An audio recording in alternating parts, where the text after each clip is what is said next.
HMH Audio presents Rememberings, written and read by Sinéad O'Connor. Dedicated with love to all staff and patients at St Patrick's University Hospital, Dublin, and to my father John O'Connor, and to David Rosenthal, Bob Dylan and Jeff Rosen. Qui cantat bis orat, who sings praise twice. Foreword. I can't remember any more than I've given my publisher, except for that which is private or that which I wish to forget. The totality indeed of what I do not recall would fill 10,000 libraries, so it's probably just as well I don't remember. Chiefly, I don't remember because I wasn't really present until about 6 months ago.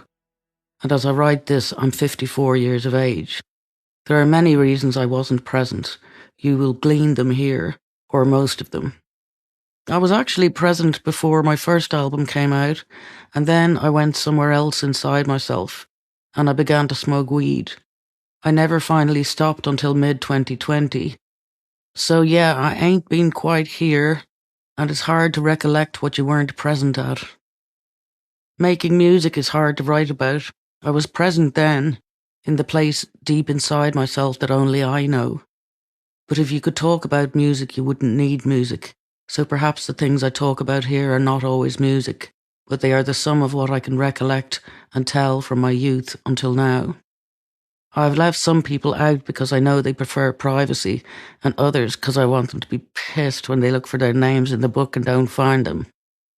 That I wasn't present explains why there are two distinctly different voices in this book, one leading up to the tearing of the Pope's picture in 1992, and one afterward.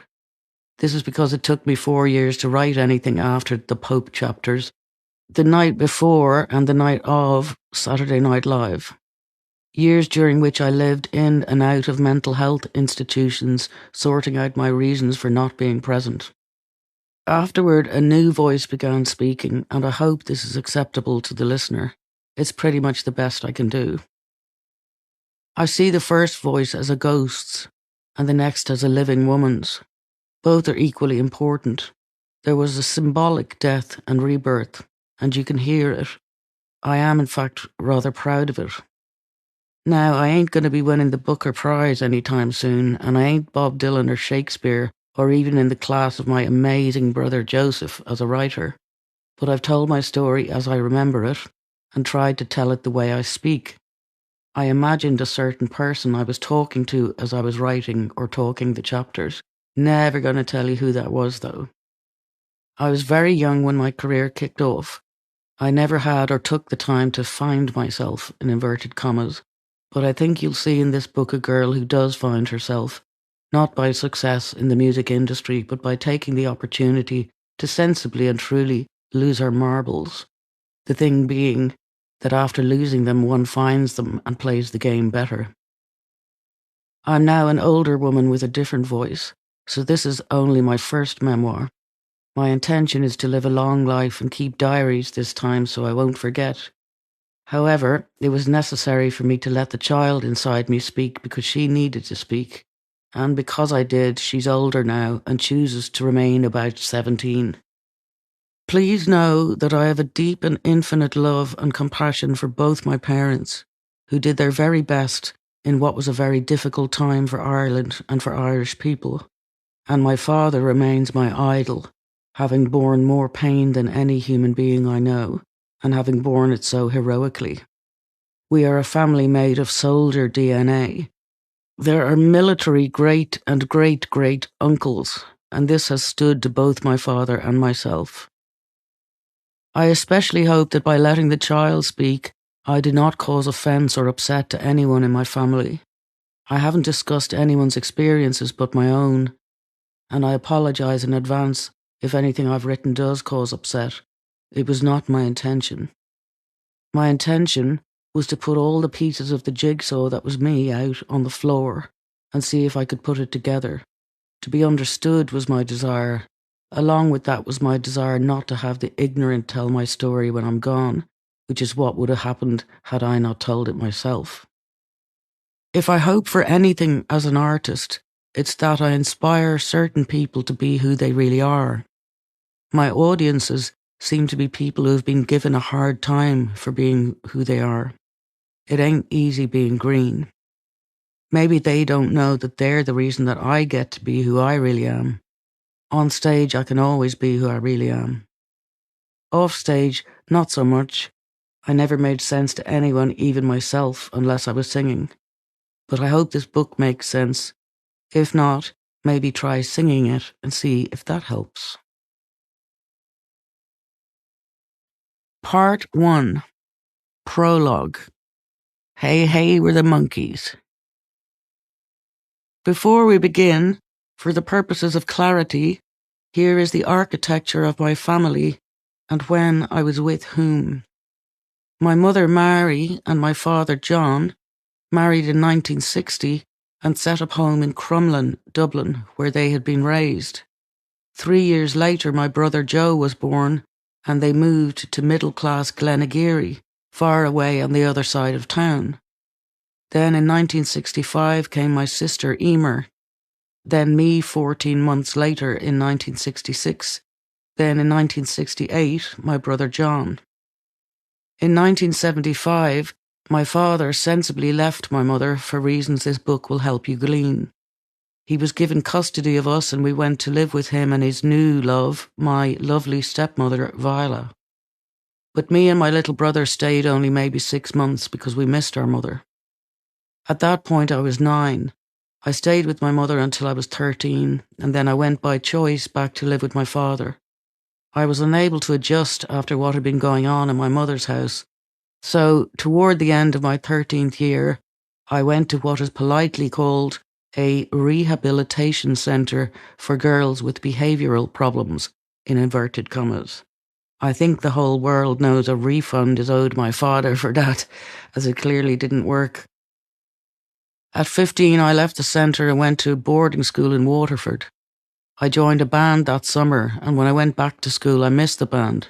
So in December, after I turned 16, I ran away from the school and I got myself a studio apartment, a bedsit, much to the horror of my poor father. He eventually agreed to let me stay once I agreed to remove the nose piercing I had also gotten. He paid my rent, but none of my bills, so I had to get jobs. He's a genius. My father's second wife, Viola, has 3 daughters from a different marriage, so I have 3 stepsisters. Viola and my father also have 1 son, Owen, so he's my brother also. In 1985, my mother died in a car crash. I was 18. Later that year, after being invited by Ensign Records to sign a contract with them, I left for London. My first child was born when I was 20, 3 weeks before my first album was released. I have 3 other children, and so far 2 grandchildren. The piano. It's Christmas, and we're at my paternal grandma's house, the one that usually smells of cabbage. The house, not her. The lights around the tree mean the other downstairs lights are off. The grown-ups are in blue shadow with their backs to the parlour, concerned with one another, running all up and down the stairs. I'm little enough that they won't notice me if they don't look any lower than straight ahead. My grandma's parlour is verboten for me without adult supervision. The Christmas tree is in here. I got away with sneaking in to feel the presents, but something else is what I really want. Against the wall rests an old piano. The keys are yellow, like my granddad's teeth. There are echoes in the notes, a strange sound, like the ghost bells of a sunken ship. I sneak in here often by myself because the piano summons me. It makes the air around itself vibrate in huge waves with just the slightest suggestions of colours so as to catch my attention. When I play the notes, it sounds so sad. The thing is desolate. Once at dusk I asked it why, and it answered, because I'm haunted. And it told me to put my ear against its underbelly, the flat panel of wood that's in front of your shins when you're playing. I pressed my right cheek against it, and the piano said, Now play some notes. I played, stretching my left arm up so my face would stay where it was. Underneath the notes above, I heard lots of voices jumbled together, all whispering over one another, and I couldn't make out what they were saying. There were so many of them. I shot up and said, "Who are they?" The piano answered, "History." It said, "They're stuck. They can't get out if no one plays me, and I can't breathe with them all in here." It said, "I don't mind if you play me badly. I just need to be touched. Play me very softly, gently, gently, only barely, because I'm a very tender thing, and the ghosts are very sore." I said, "You didn't tell me whose voices they are." It said it didn't want to tell me. I asked it why. It said, "Because of war." It said, "A child shouldn't know about war." It said, "People don't talk, so their feelings fly into musical things." It said, "The ghosts are things that people don't want to remember." In my parents' house on Christmas Eve, we knelt before the crib in the hall to place the baby Jesus in the manger because he can't be there before midnight, and we sang all the songs that made me cry. My father had to help me off my knees and up the stairs to bed. I couldn't walk right because the Christmas songs were in my body. They bent and twisted me so I couldn't stand straight. My father understands about songs making me cry. He doesn't think it's weird. I'm always worried it means I'm weird, that songs make me cry and be crippled, and I'm only a child. He sings me Scarlet Ribbons when I'm all tucked in. His voice sounds very sad. He feels sad a lot, like me. Lovely ribbons, scarlet ribbons for her hair. I'm mind-blown by the song, that there are such things as angels, and that angels left ribbons, and that children's prayers get answered, and that the capo de tutti capi can outrank parents. But it isn't ribbons I want. I want songs to take me away to that other world. I don't like reality. I don't want to find myself back in it after 3 minutes and have to hang around in it until the next chance comes to have it vanish. My grandfather's. My father's father is a cabinet maker. He keeps canaries and homing pigeons in a wooden and wire mesh birdhouse he made that runs along the bottom of his garden. I really like him.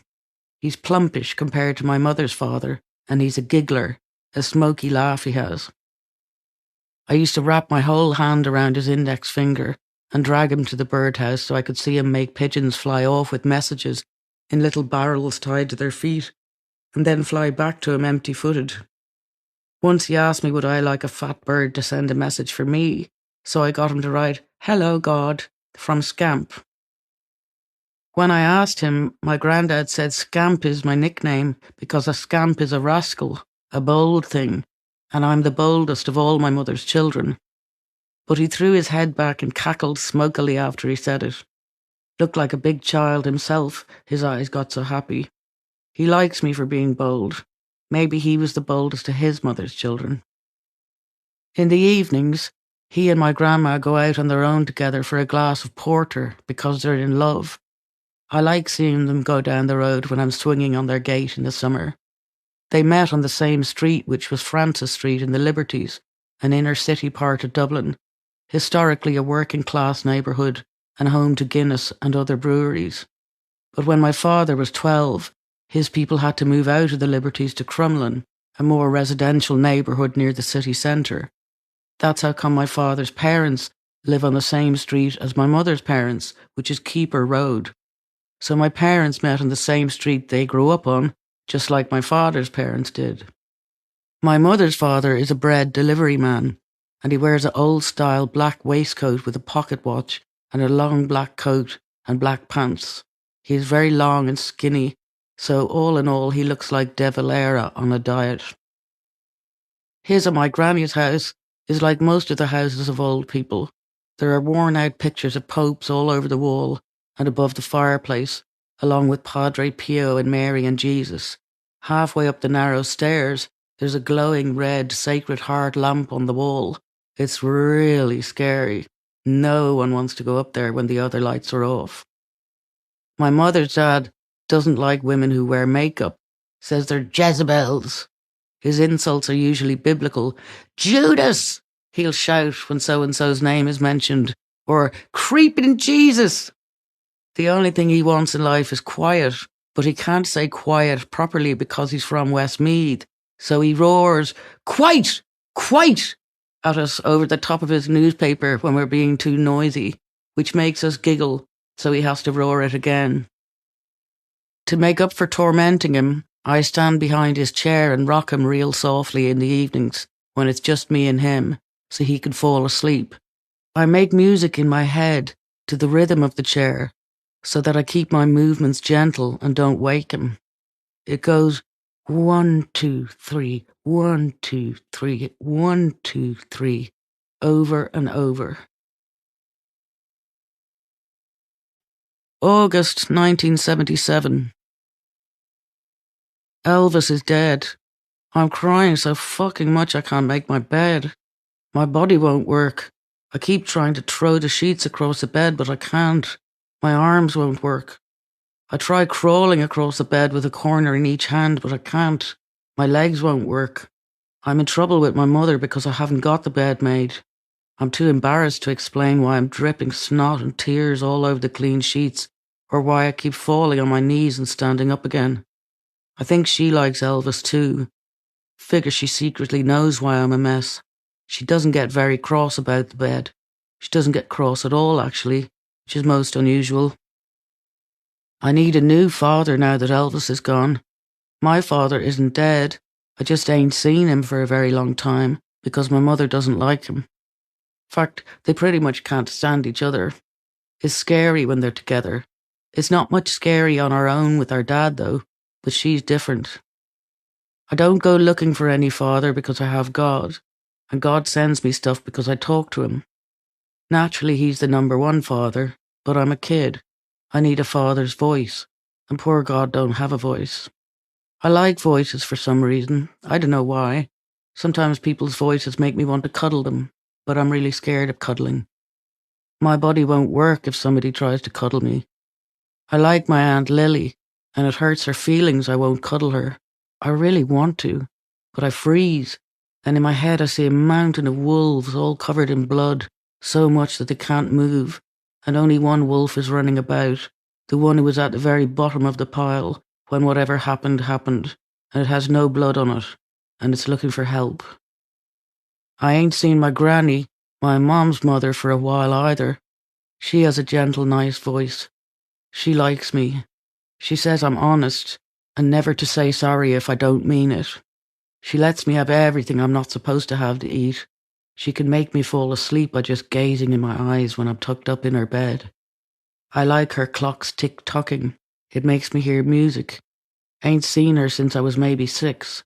She came all the way from Keeper Road on all the buses with my birthday present. My mother wouldn't let her in. My granny cried and stood at the door looking at me sitting on the stairs. I was big-eyed scared. She begged my mother. She wanted to see me. She had on her tan coat. She gave the present to my mother. My mother said I could open it on the stairs and then Granny would have to leave. But she still couldn't come in the door out of the December cold. My granny likes my birthday because it's a holy day as well, and she loves God as much as she loves me. It was white pajamas with tigers all over them. I loved them. I made my eyes smile at my granny because I knew I wasn't allowed to let my face smile.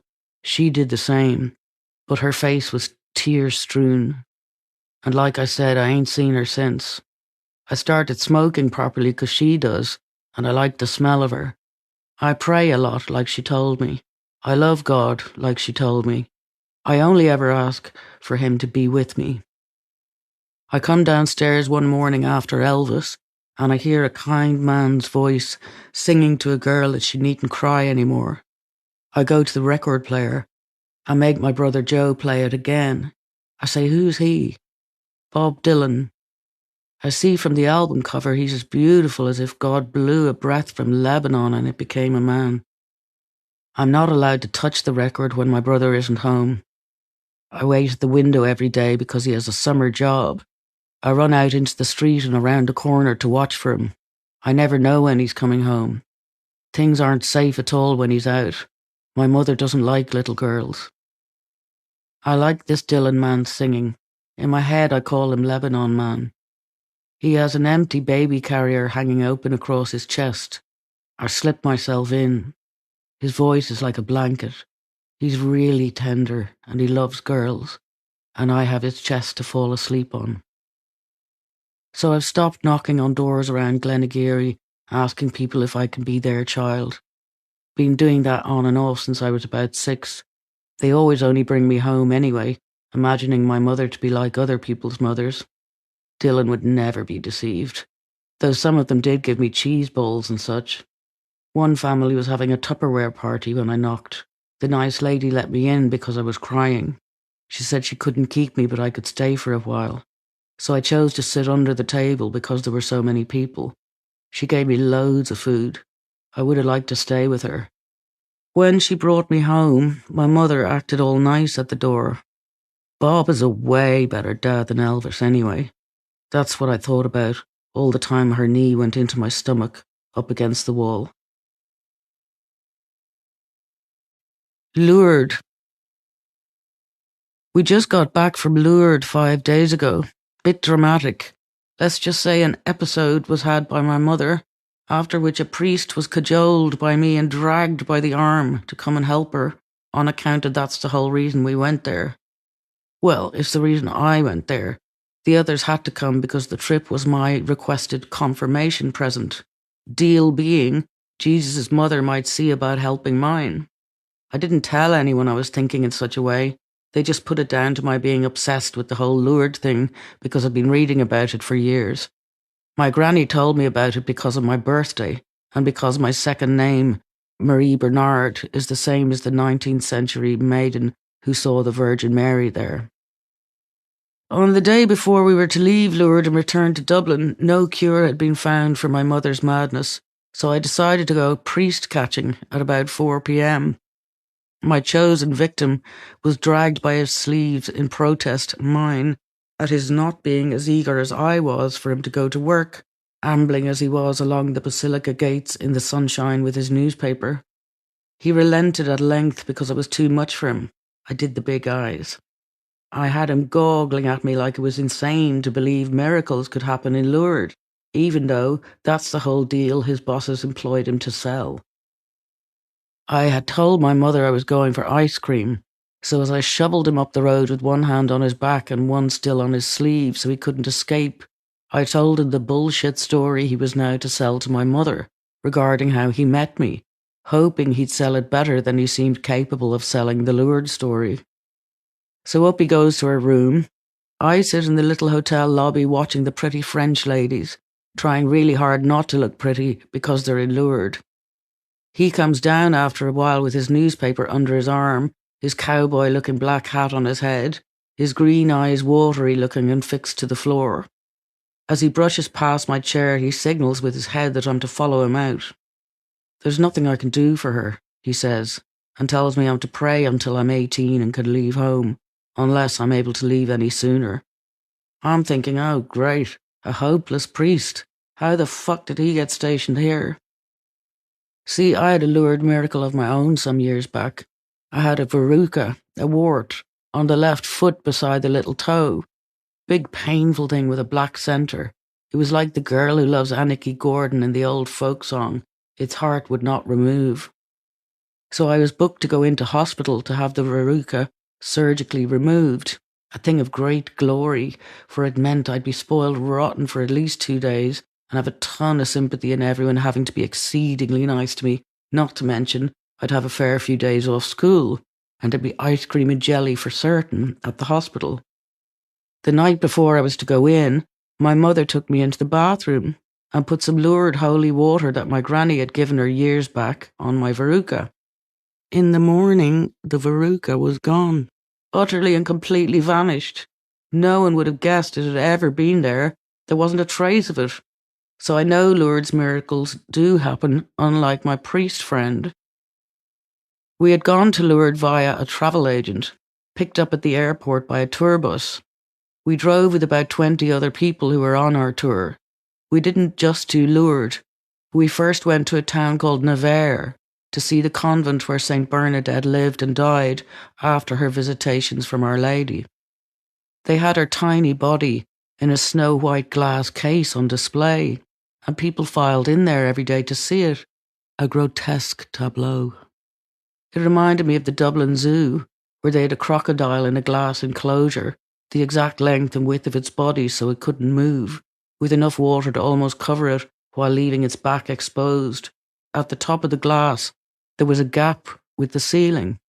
The grown-ups would throw coins through the gap so they'd land on the crocodile's back to see if they could annoy it because it couldn't move. I wonder what the zoo people did with all the coins. Bernadette's body was dug up 3 times in the first 30 years after her death, in 1879, so that people could take parts of her bones for altars. An altar isn't sacred, apparently, if it doesn't contain some part of the body of the dead saint. Sounds more devilish than goddish to me. On the tour bus, we had a guide called Jay. He worked for our local travel agency back home, and he was very kind to me. He sat up front and he had a microphone for telling people what they'd see if they looked left or right or out the window. He started loads of sing-alongs, though, and my mother nominated me a bunch of times to sing Scarborough Fair, which I duly did with much feeling because I'd secretly fallen in love with Jay. I was sad when we all got back home because I missed seeing him every day. I'd been pining and singing the song all alone. Today I got sick of doing that and decided to walk the 2 or so miles down to the travel agency to declare my love and ask him to marry me. It was lunchtime when I got there, but Jay was sitting at his desk talking on the phone. My heart began pounding with fear. It had never occurred to me he might have a wife. Maybe he was talking to her. He finished his call and he saw me in the doorway. He beckoned with his hand for me to come in, looking surprised that a child had made her way alone to arrange some possible trip through a travel agent. I said I needed to speak with him in private. So he brought me into a small kitchen, sat me at a little round table, poured me a glass of milk, and asked me if I wanted some biscuits, but I couldn't eat because I was so sick with love. Not having the courage to speak, and having prepared for this eventuality beforehand, I produced a written declaration. He read it, smiling the whole time, as sunlight shone through the open window onto his lovely brown stubble. And when he finished reading, he folded my letter carefully and asked me if he could keep it. He said it was the loveliest thing he had ever read, but that he was way too old to marry me or even be my boyfriend because he was 30, but that one day I would meet a boy of my own age, and that would be better. He also said that he was the kind of man that loved other men. I never heard of such a thing before, so he had to explain a little.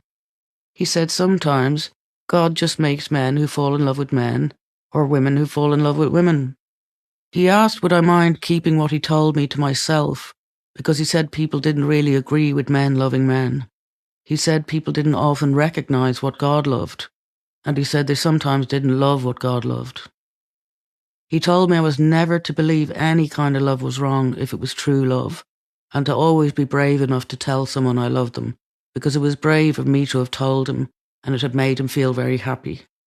He said that if a grown-up ever behaved like a boyfriend with a child, then that was wrong, so as not to be telling grown men I loved them after today, because not all grown-up men were as safe as him.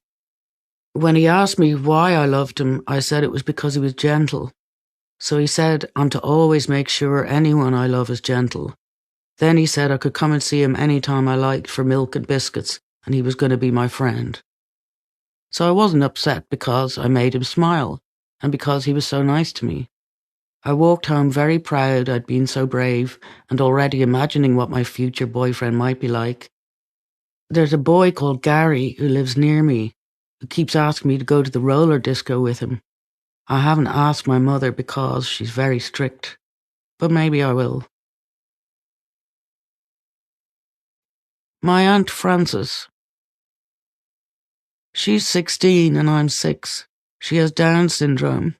She lives all week in a care home on the Navan Road with the nuns, because my granny and grandfather are too old to look after her properly. But she comes home every weekend and I love her. She's like a big walking heart. She loves everything and everyone. She hasn't any badness in her, only good. She's very dainty and ladylike. She has tiny hands like her sister, my mother, and she's the only person my mother adores.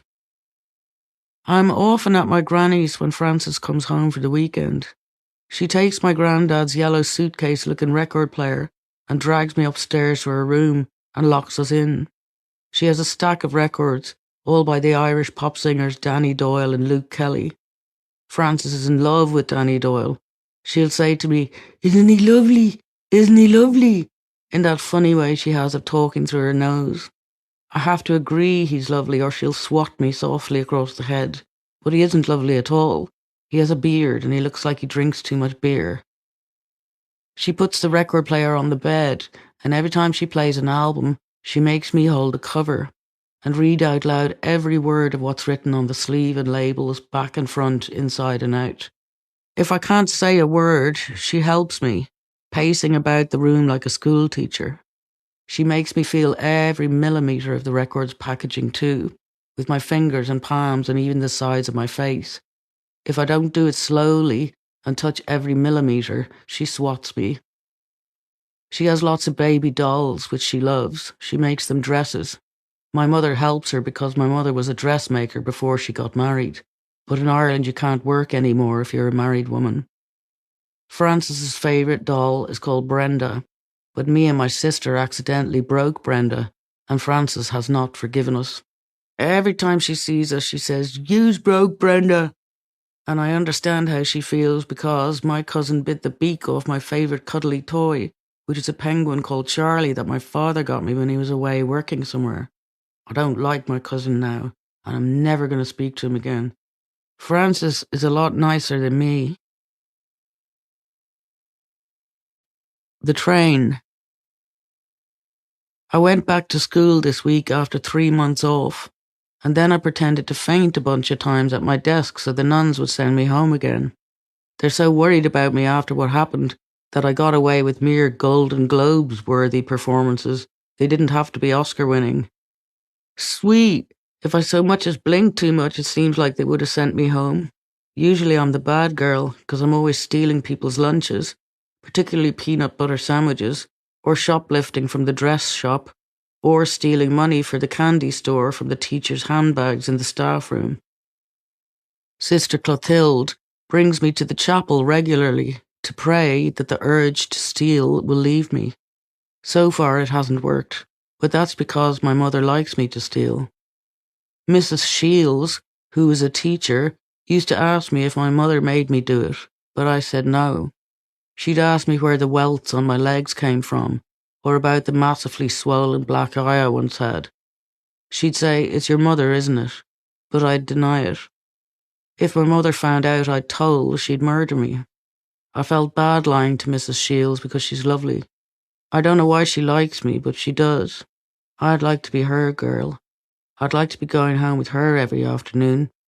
She'd look like she was about to cry whenever I said it wasn't my mother. Her face would go all red and she would reach deep into her handbag and give me money for sweets and pat my face, all gentle like my granny does. I'm jealous when I see the other girls walking down Marion Avenue after school with their mother's arms around them. That's because I'm the kid crying in fear on the last day of term before the summer holidays. I have to pretend I lost my field hockey stick because I know my mother will hit me with it all summer if I bring it home. But she'll just use the carpet sweeper pole instead. She'll make me take off all my clothes and lie on the floor and open my legs and arms and let her hit me with the sweeping brush in my private parts. She makes me say I am nothing over and over, and if I don't, she won't stop stomping on me. She says she wants to burst my womb. She makes me beg her for mercy. I won the prize in kindergarten for being able to curl up into the smallest ball, but my teacher never knew why I could do it so well. I love Jesus because he appeared in my head one night when my mother had me on the kitchen floor. I was naked, and I had cereal and powdered coffee all over me. My mother was saying all this scary stuff, and I was curled up so she could kick me on my bottom. Suddenly there Jesus was in my mind, on a little stony hill on his cross. I never asked him to come. He just arrived. He had on a long white robe, and blood was flowing from his heart all the way down his robe, and down the hill and onto the ground, and then onto the kitchen floor and into my heart. He said he would give me back any blood my mother took, and that his blood would make my heart strong. So I just focused on him. When my mother was finished with me, I lay on the floor until I knew she had closed her bedroom door. Then I tidied up all the stuff she'd thrown about and set the table for breakfast. Once the Holy Spirit came and sat with me too, though I didn't ask it to. It happened this way. There was a button missing off my dress, which used to be my sister's dress, and we were supposed to go away for the weekend to my mother's friend's house.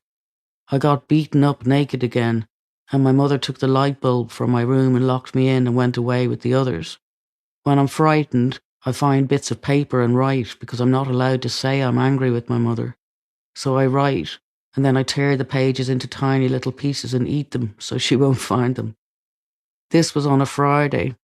When it got dark, I felt about my room until I found some paper and a pencil, and I wrote to God. I said, please help me. I was kneeling on the floor facing my bed, and then out the corner of my eye, I saw a small, white, very misty cloud come and sit to my left, a little behind me, and it stayed there all night. But the spirit didn't come back on any of the other days. I didn't eat anything all weekend, and I peed on the floor. When my mother got back, she was cross and hit me for that, and I had to go to hospital later that day because I had a horrible pain in my stomach, and a nice young doctor said, this child hasn't eaten.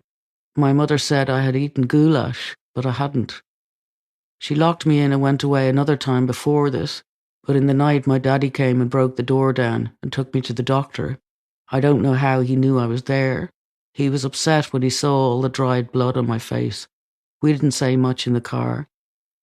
She locked me under the stairs a lot too. When I'm home, I can hear Mrs. Shields' voice in my head calling my name. I hear Sister Clotilde too, just calling my name. I don't know if she likes me. I suppose she slightly does. She's just not a smiley person. She's the head mistress, so I guess she isn't allowed to smile. It must be so depressing being a nun. I'm really scared God will make me want to be one. I regularly pray that he won't, although I have felt some calling to work for him because he's so good to me. The last time I heard Clotilde talking in my head at home, I'd been sent to bed during the daytime for saying Princess Anne was preggers. I was really angry about getting sent to bed. Next thing I knew, there was Clotilde's voice, and as I happened to look at my closed bedroom door, the handle went fully down and the door opened, but no one was there. I went to the sitting room to ask my mother if she had opened the door. She said she hadn't been upstairs, so I don't know who opened the door. Maybe it really was Clotilde.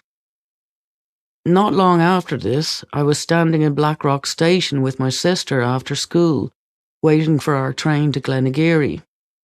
A train passed through at full speed, and a blonde boy of about 14 in a grey school uniform opened the door on the racing train, and it hit me on the right side of my head. I was bleeding so much that my grey school gabardine was soaked from shoulder to knee, but my sister and I just got on our own train when it came, got off at our stop, then walked up the long hill home about a mile. My mother was cross that I hadn't kept my ticket so she could sue the train people. The doctor came and put stitches in my head while I lay on the couch. I had very long hair. My hair was caked with blood by the time he was finished, but he said I wasn't to wash it for a month for some reason, so it got very smelly. He also said I was to sleep in my mother's room, and she was to watch me in case I went unconscious. I had a nice time with her then. She made me a bed on the floor, and during the day when the others were at school, she taught me how to blanket stitch and made me banana milkshakes. That's why when I got back to school, I put on the fainting act, so she'd keep me home and love me. Lost in the music. I asked my mother's doctor to put her in the hospital because of what happened after my brother Joe ran away. She called the police and they put out an APB, and he agreed to meet her near our house. She took me in the car with her. Joe got in and told her he wasn't ever coming home. She told him if he didn't, she would put me in the passenger seat of the car and drive into oncoming traffic in order to hurt me and force him to come back. He didn't believe her, and he got out of the car and walked away. Then she did it, put me in the passenger seat and deliberately smashed into a car that was coming the other way. Luckily, we were both okay, but I did scream at her. When we got home, I called her doctor, and he came and said that for our sakes, he would put her in the hospital. My siblings and I are banned from visiting my mother at the hospital. I'm glad because it means I don't have to tell her I've been fired from my job at the cafe. They found out I stole 54 pence, but they knew I'd been stealing money all along. I can't stop stealing. I got fired from the clothes shop for stealing skirts and cardigans for my mother. We all get summer and Easter jobs, mostly at restaurants. We lie about our age. We've been alone in the house for almost the entire summer now, without a soul checking in on us since they took her to the hospital. Not even the doctor. Nobody. We're having the time of our fucking little lives. I want to be a ballet dancer. I love ballet so much. I do nothing but draw pictures of feet in pink or red point shoes. I dance in point shoes, but I got into them too early. My teacher would be worried. It's really bad for your feet. But I love it so much I can't stop. I'm too shy to dance in front of people, but on my own I can do anything I want. My shoes are pink with satin ribbons, and I love them more than anything on earth. Me and my sister went to the Rotunda Hospital to ask for plaster of Paris to make a cast of the slippers, but the doctor told us people only have babies in the Rotunda, so they didn't have any. I love Margot Fontaine so much. She's so beautiful. I draw the Firebird with coloured pencils. I love Rudolf Nureyev, and when the two of them dance together, it's like they're one bird and it's a dove. My mother gave me a big book about Margot Fontaine for Christmas once. I go over the photos in pencil with tracing paper and then draw them on real paper and colour them in with markers. But my ballet teacher said I can't have any more lessons until I get my back fixed. She said there are people who can fix it. It's been hunched and crooked all my life. I can't straighten my spine. She says it's worse since the train accident. She gave me a letter from my mother. When ballet music plays, the whole universe goes spinning around me like a circle of those whirling dervish men I saw on telly. Only they're whirling so fast I can't see them.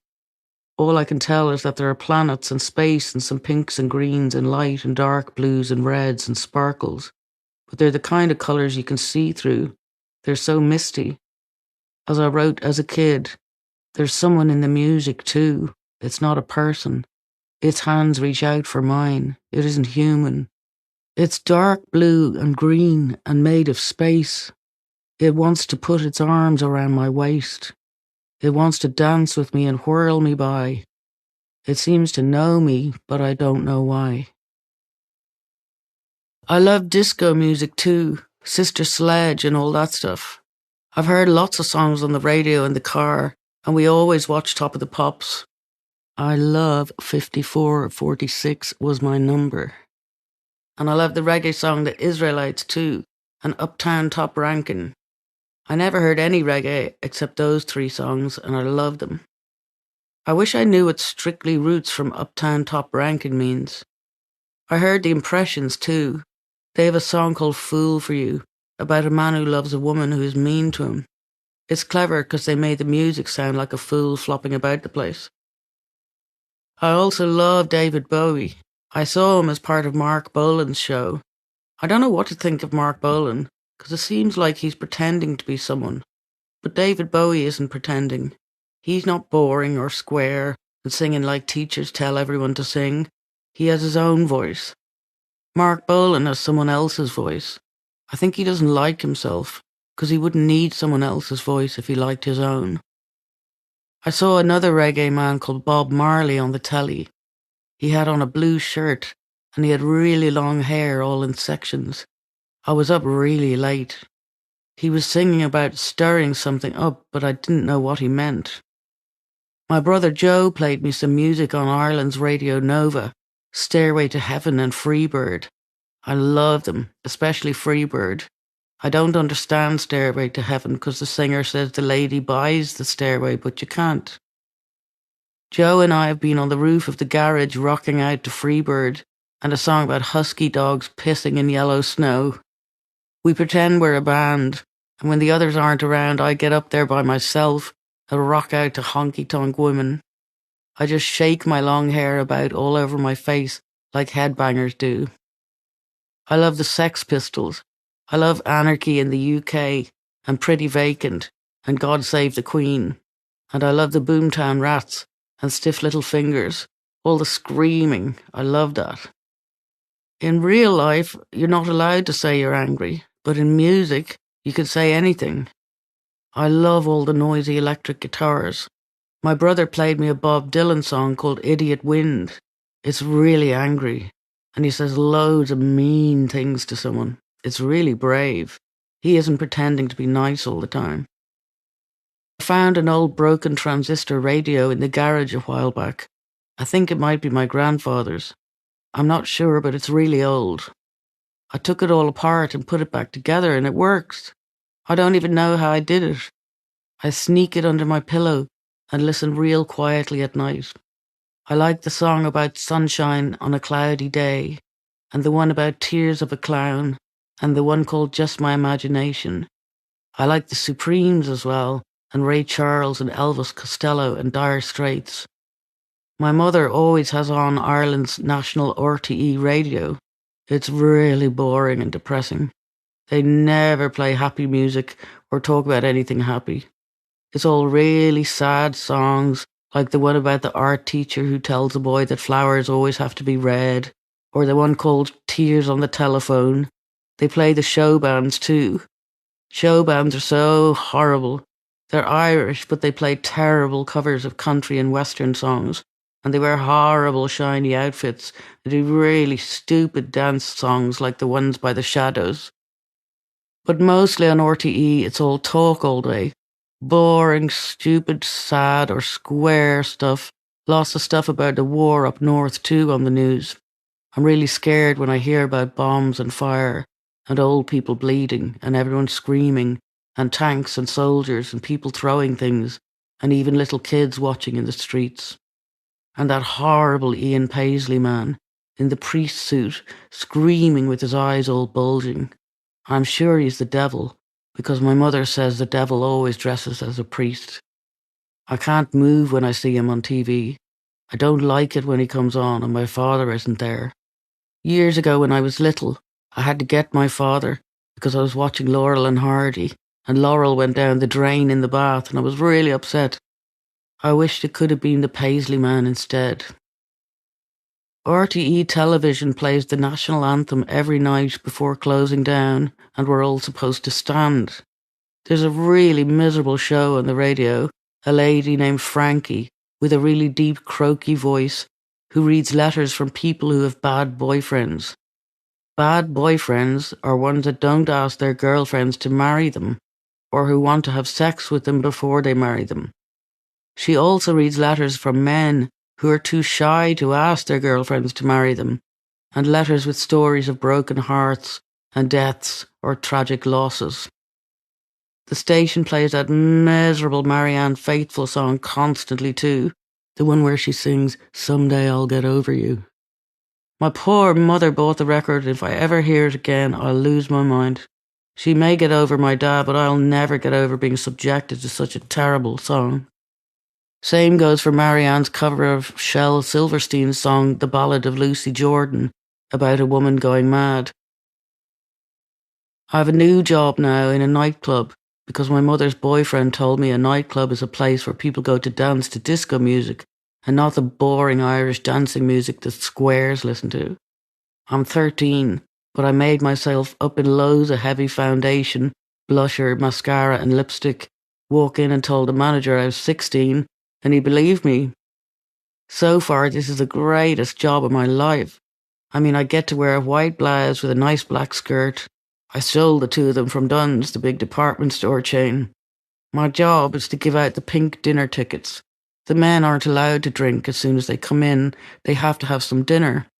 So they first queue up for a numbered ticket from me. Then they queue for the food. Usually it's some disgusting curry. Not at all like my mother's curry, which is the best thing you could ever eat. I love it because my face burns for ages after. I always chop the onions when she's making it because onions don't make me cry. The men are nice, and I like how the place gets smoky and everyone's a little bit drunk. I like the disco lights, how they bounce around the room off the huge disco ball that hangs from the ceiling in the middle of the dance floor. I like how the smoke and the pillars on the dance floor make it so you can't really see anyone properly.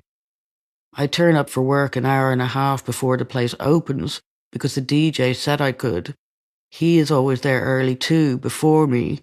He has to practice his set, so while he's doing that at full volume, he puts on the disco lights for me and the smoke machine, and I change into my ballet shoes and my shiny blue stretchy disco pants that my mother would kill me for wearing because they're so tight.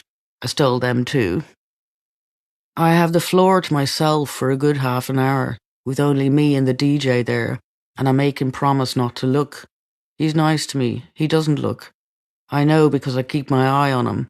He ducks down behind his mixing desk and gets busy with his lists. Will you still love me tomorrow? Okay, I did a bad thing, but I didn't know it was bad, so it isn't a sin. That's what the Bible says anyway. If I were to do it again now, that I know it's a sin, it would be a sin. As long as I never do it again, I'm grand. I was sitting in Pizza Land with my friend, showing her a funny finger-pointy trick my father taught me years ago. A waiter thought I was calling him over. I wasn't, but it became apparent he thought I was flirting with him, and then he started flirting away with me. This was rather flattering because he was American, and consequently gorgeous. Bleached blonde, semi-dreadlocked hair, and the cool accent. I'm only 14, but when he asked me what age I was, I said 18. I had on a ton of makeup, so he believed me. American men are cool. They're never squares. Irish men are total squares. There is nothing sexy about them. Me and my sister used to talk to all the Mormon men in town just because they were American, even though our mother told us not to. They looked so handsome, like movie stars in their suits. They worked in pairs, standing in the streets trying to convert Irish people. So sweet they thought such a thing could ever succeed. But all they were converting were teenage girls from lusting after teenage boys to lusting after grown men, particularly grown men in suits. Me and my sister told two of the Mormons we wanted to go to their house to talk about the Bible. It was only partly a lie because I do like to talk about the Bible. They made us popcorn, and sitting there with their jackets off and their white shirts revealed, they told us all about how being a Mormon is different to being a Catholic. I can't remember one word they actually said. I was fantasizing myself gloriously happily married to one of them, living on a farm with nothing to do at the end of the day's work but talk about the scriptures and get naked and slide all over him in his suit. Anyway, this poor waiter, Paul was his name, flirted away with me thinking I was 18. I had never had sex before, so when he asked me to go to his flat in Smithfield with him, it never struck me it was sex he had in mind. Genuinely, I thought we'd kiss and stuff like people my age do, but not have sex. Once we'd been kissing for a while, though, it became apparent that the whole enchilada was required. I thought, well, I have to lose the virginity at some point. Most of my friends have done it. I wasn't cool at all because I hadn't, and this was my big chance. I climbed into the bed with him, excited, even though I was also really nervous, delighted that my deflorist was to be an American. Nervous because I hadn't a clue what you were supposed to do. I only ever had one sex education lesson in my life. A plump old nun stomped into our classroom one afternoon. We'd never seen her before. We had not the slightest idea why she was there. She picked up the chalk without uttering a word and in one stroke drew a giant erect penis pointing toward the ceiling. It must have been about a foot tall with a massive pair of balls underneath. Before she'd finished drawing, we were on the floor laughing, literally clutching ourselves so we wouldn't piss. And by the time she swiveled round to begin whatever speech she'd had in mind, she was already scuppered. She had lost control of the room. We couldn't get up. It never struck her to erase the penis. Instead, she stood in front of it, pleading for order over and over to no avail. Eventually, she ran out of the room, and that was the end of sex ed. I've looked at my stepmother's book called The Joy of Sex. It's kind of horrible because there are drawings in black pencil of the man and the woman. The two of them are really ugly. He has a horrible beard. They put me off the whole idea of sex, so I hadn't actually read the book.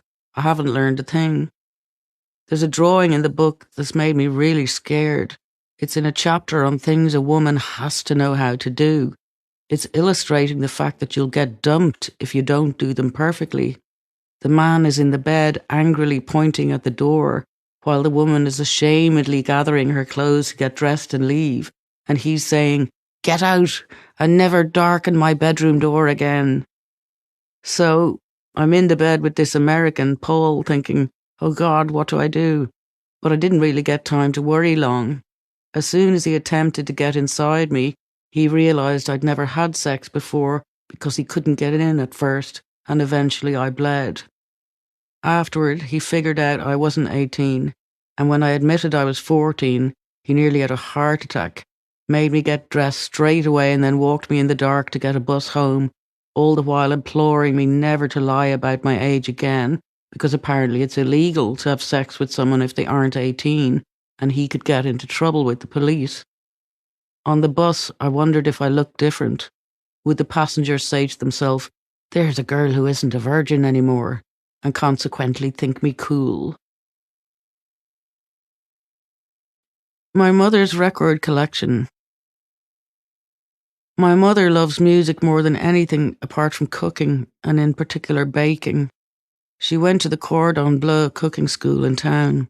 She makes amazing cakes with ornate decorations.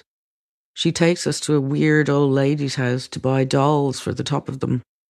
I think the old lady's so old she must be dead, but all the sugar in her body keeps her walking around. Her house is dusty and doilied.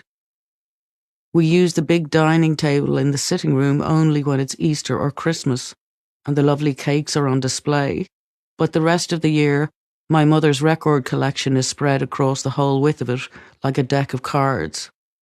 She has John Lennon, Johnny Cash's Prison albums, Waylon Jennings, Ella Fitzgerald, Louis Armstrong's Porgy and Bess, and Simon and Garfunkel's Bridge Over Troubled Water and Sounds of Silence.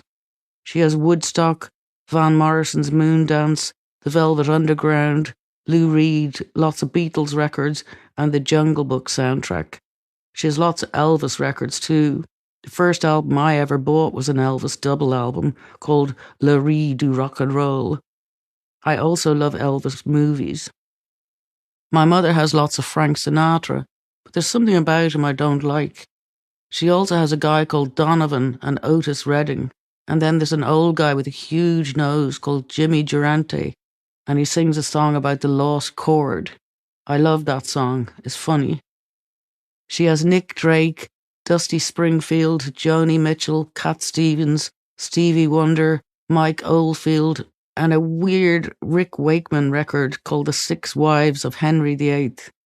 She also has a ton of records by the famed operatic Irish tenor John McCormick. She says when she hears him singing, she feels like she's died and gone to heaven. I feel like I'm living in hell every time he opens his mouth. My favourite singer in all her collection is Barbra Streisand. I love to watch her movies. I love Hello Dolly and Funny Girl. She's so beautiful.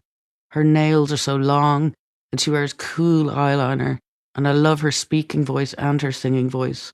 She doesn't sing like anyone I've ever heard. Her voice is way more free, kind of like David Bowie, but different, obviously. Both of them sound like wild birds. Everyone else sounds tame. I would love to sing in musicals one day and be like Barbara. I would also like to grow my nails, but I bite them until they bleed. My mother has very long nails. She's always putting that disgusting tasting stuff on mine so I won't bite them, but it gets on my sandwiches. I love John Lennon too. I feel like he's my brother. He's been singing in my sitting room for as long as I can remember.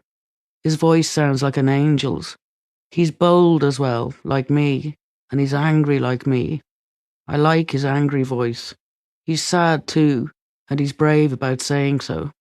I liked it when he stayed in bed. I wished I could do that. I like his wife. She's cute like a little kitten, and I love kittens. I think it must have been her idea for them to stay in bed because she loves him. She wanted to cuddle him all day. I wish I could cuddle the two of them. I wonder if they would like a little girl. Why I sing. The sergeant can see I want to puke, but he isn't going to let me leave. I want to run up the road to Harvey Proctor, a really ancient man who keeps pigs. Sometimes I wander down to him because he lets me pet the babies. I can't remember how I met him. He's very nice to me. The mother pigs are very smelly, and so are the big fat fathers. They just lie about in their stinking muck all day. I wish I were a pig. I love the babies and their little squeaky oinks. I really want to bring one home, but Harvey says I can't because it would grow too big to come out of the house. I got caught because I drew a big cross-eyed toothy face on the toilet door in a pub in Dalkey last week with a blue laundry marker, and then I went back a few days ago with my collection tin, and the owner started chasing me. He said he knew I was stealing from the collection tins, and he'd called the police. I ran in the toilet and climbed out a tiny window. I'd been at home really scared ever since, and I decided I better come see the sergeant and tell him what's been going on, because if my mother finds out I got caught by the police, I'm going to need police protection.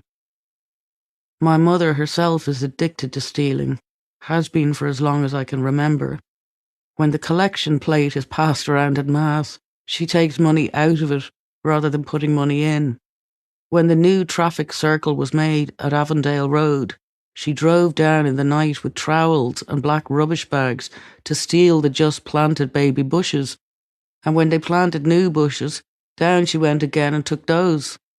I don't know what she did with them. When she was in hospital, she took the crucifix off the wall. She even sent me home with the weighing scales from her hospital room under my school gabardine.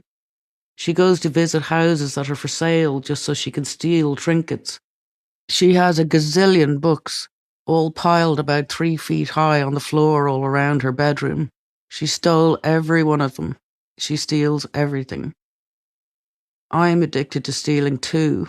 That's why I like to sing hymns. It isn't bearable to be such a bad person. I have to do one holy thing so I can live with myself. I knock on people's doors and sell them their own flowers that I've stolen from their gardens. I stole a ton of money for weeks from all the pockets in the changing rooms at the yacht club. I got caught because I asked a milkman in a van to give me bills for my coins, and he got suspicious. I stole a wallet from the handbag in the staff room at the shoe shop when the lady let me in to try on ballet shoes. I went back to see if I could do it again, and they kept me there and called the police. But the policeman was really nice to me. I begged him not to tell my mother, and he didn't. About a year ago, I started first aid lessons.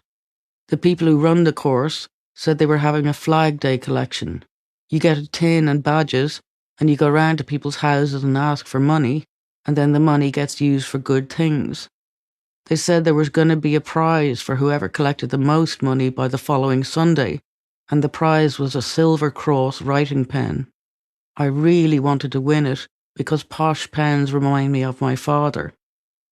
I walked all the way home from Blackrock to Glenageary knocking on doors, and my tin was almost half full when I got home. I was real excited to tell my mother I did a nice thing and I might win the pen. We have a rough red sofa with some faded gold design.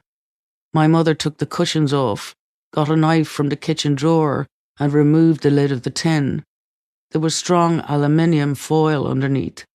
She flicked the knife around the circled edge and removed the foil, and then she gave me back the tin and told me to empty the money onto the sofa.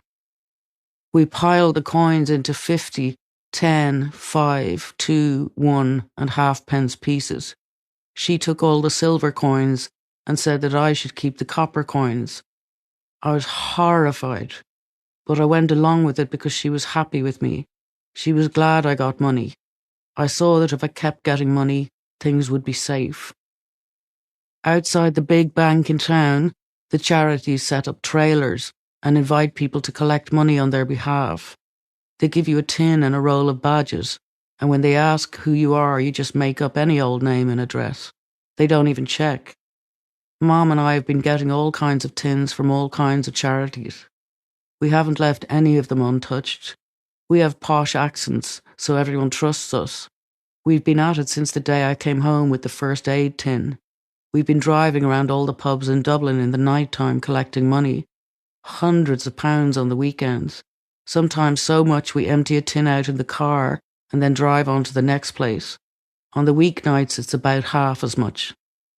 Mom's sitting here now, giving an almost but not quite Oscar-worthy performance for the sergeant, making out like she doesn't know anything about the tins and she's outraged. That's why I want to puke, but the sergeant won't let me leave. He wants me to watch her sell me down the river. She doesn't know he's promised that he won't lock me up because I've told him the truth. She doesn't care if I get locked up. The sergeant looks like he wants to punch her. I don't think I love her anymore. There's a big house full of priests up the road from my school. I knocked on the door one morning instead of going to class. A lady just a bit older than my mother opened the door, and I said I wanted to see a priest by myself. She brought me into a big sunny sitting room with a short, dark, wooden, wavy-shaped table. She went away and came back, carrying a tea tray with flowery china cups and saucers and a plate of Madeira cake. She said the priest would come soon and I was to be polite and eat. I thought about the confirmation choir songs while I waited, because they started singing in my head. I don't even like them except for one. It says maybe God can change you into something good when you're something bad. He was a gentle, nice priest with dark hair. He wasn't very old, and he had a calm voice. We talked for ages. I told him I was a thief, and that God could see me, and that I was a terrible person, which I am. I told him everything I told the sergeant today, and I told him how I had stuck my wooden stilts in the fire at home and tried to walk across the carpet with them in flames. He listened really carefully, and after a while he asked me what job did I think I might like when I'm an adult. I told him I liked singing. He said, did you know that he who sings prays twice? I said, I didn't know, Father, but I think it must work for girls too, because I can sing my mother to sleep with Don't Cry for Me, Argentina. He said, and don't you remember a thief died beside Christ and was rewarded with paradise because he was penitent? He asked me what girl singers I liked. I told him I loved Randy Crawford.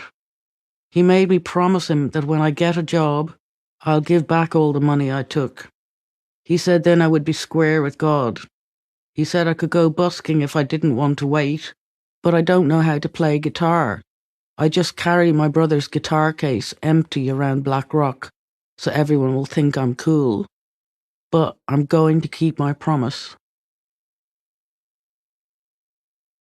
The House of the Rising Sun, Part 1.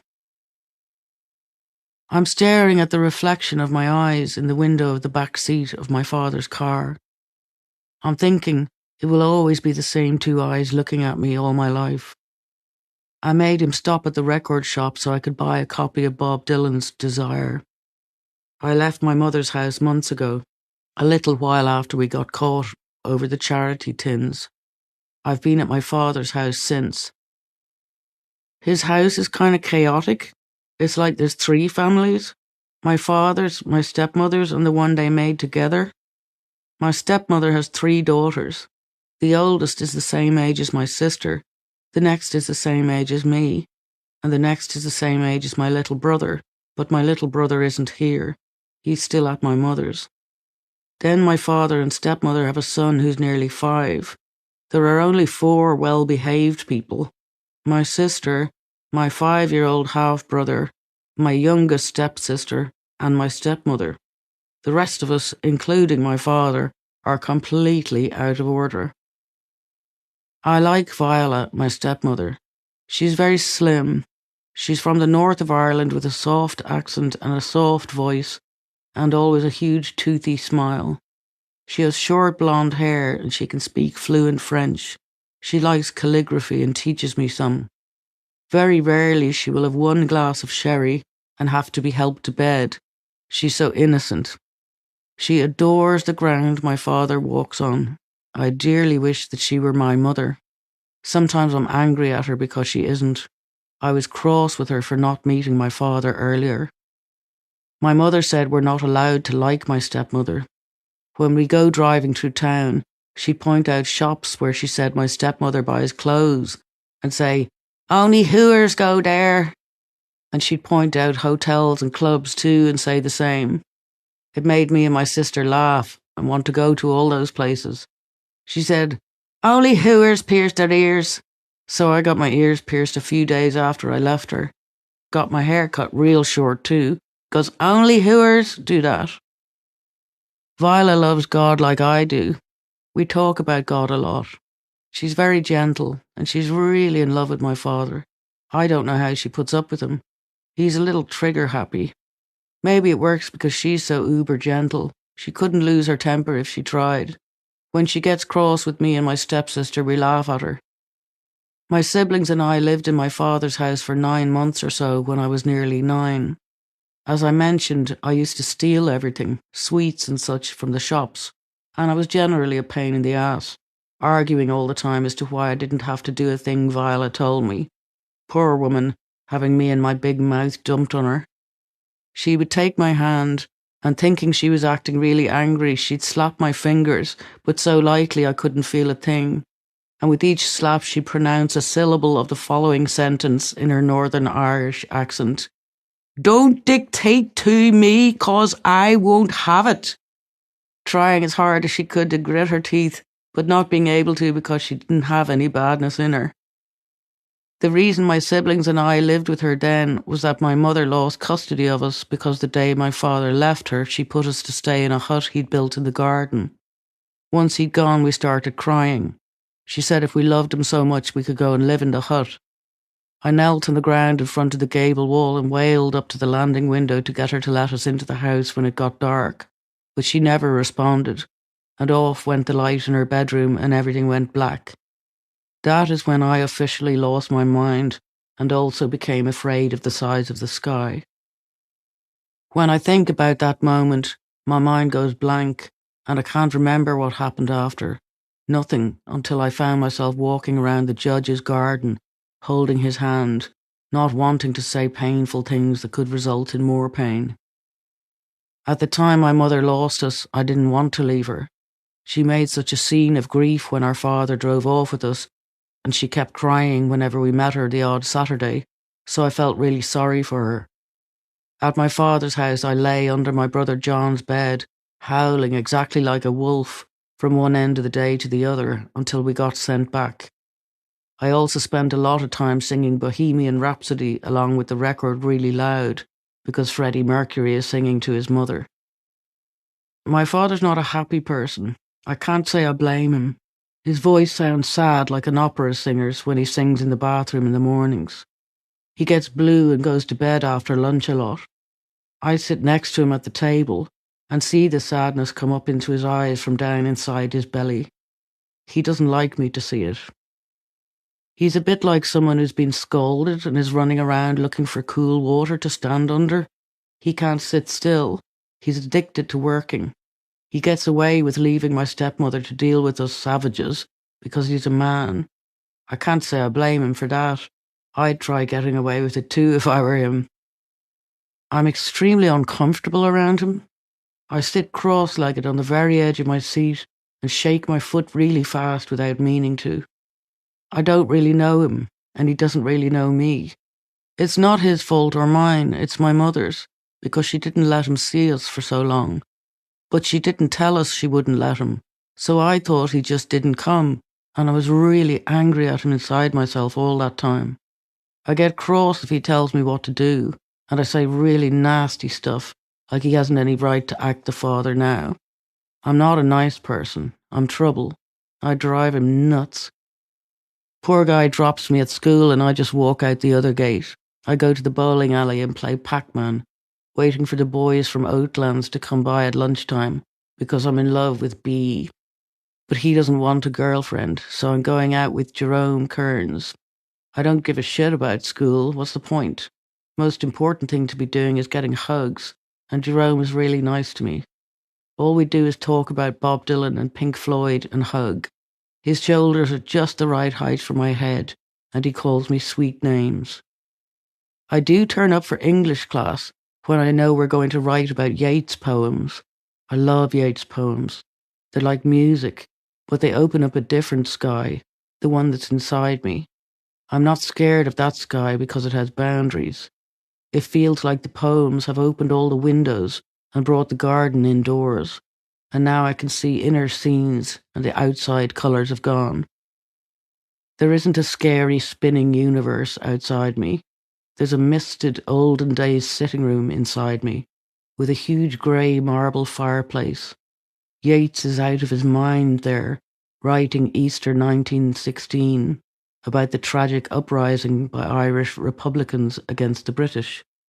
Nobody is fucking laughing now, is what I wrote on my test in answer to the question, what was the poet saying? Yeats has made me want to write songs, but I ain't ready yet. I haven't fallen in love as many times as him, the silly old bugger. Always asking a woman to marry him and not getting the message when she said no, and then asking her daughter, which makes you know why the mother said no so many times. He's a freak. He looks a bit like a walrus. He's quite off-putting, but his poems are paintings. My favourite is No Second Troy, although I get fed up with people rhyming desire with either fire or pyre. There has got to be some other option. I've actually been thrown out of like 3 schools in the past 9 months, and I still keep getting caught stealing. If a thing ain't nailed down, I'm stealing it. I don't even know why. It's got so bad my stepmother called in a social worker, Irene. I hate her. I got caught stealing a pair of gold shoes for my friend to wear to the Pretenders concert. I stole outfits for my friends because I'm the second fastest sprinter in the class. I just put the clothes on in the shops and run. Irene told my father and my stepmother to send me off to this place I'm now on the way to in my father's car, looking at my own 2 eyes in the window, knowing they're the same eyes I'll see all my life. The place is called Angrianon, the sunrise. The House of the Rising Sun, Part 2. When you drive in the gates of High Park to Angrianon, there's a massive, full-colour statue of Jesus in his red and white robes. He has his arms wide open in welcome. I feel sorry for him. He must be freezing. And I wonder why he always looks like he came from Kerry instead of Bethlehem. Surely his skin and eyes should be browner. This is a grey place where loads of nuns live, and a lot of old ladies are shuffling around in their slippers with their chins to their chests, but we aren't allowed to talk to them. They live in a different part of the building. It's a huge building in an L shape. There's a little garden and a big church. I snuck in there once for a funeral to see what a dead nun looked like. The half-moons of her nails were dark purple. The girls keep saying there's a white lady ghost in the garden. They say she crosses the little bridge towards the church, but I've never seen her. They also say there's a load of graves covered up with weeds, and each are marked Magdalene. But how could so many people in one place have the same name? I wonder if those old nuns know. The rule here about music is that you may play 2 songs on the record player during break time, but you have to let the staff know in the morning whether you want to do so you can book your slot.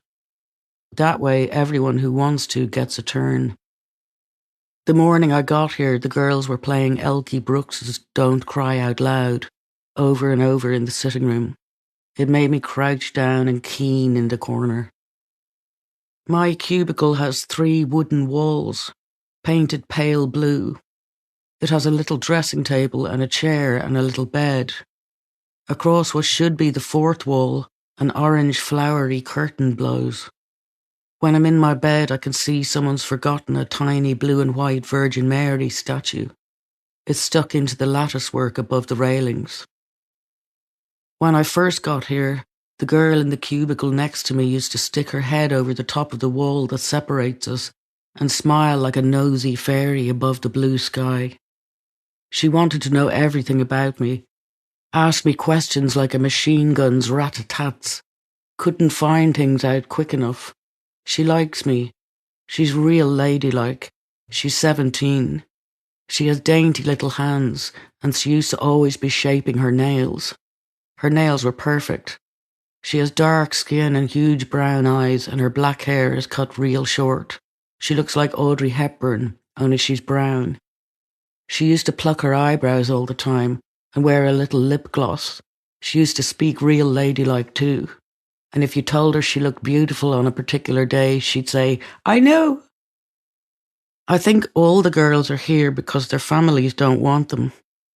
One plays Supertramp's The Logical Song over and over.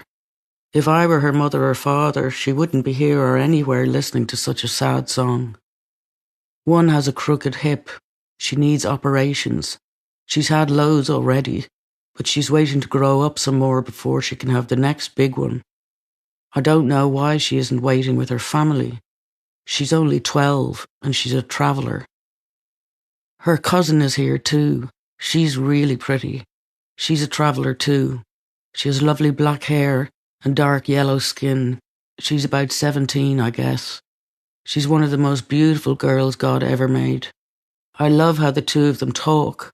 Their accent is so beautiful and their voices are so deep. The way they use words, it's not like regular people. I practice talking like them in my cubicle because I love how they talk so much. When I get it right, it feels the same as singing. One of the girls is 22. Word is she's been here since she was my age, 14. That scares me. I don't want to be here when I'm 22. She doesn't seem completely present. She has the same look in her eyes and the same way of shuffling about in her slippers as those old ladies. She slightly talks to herself, like old women do, and licks her lips too much. No one ever comes to visit her. In fact, very rarely does anyone's family come.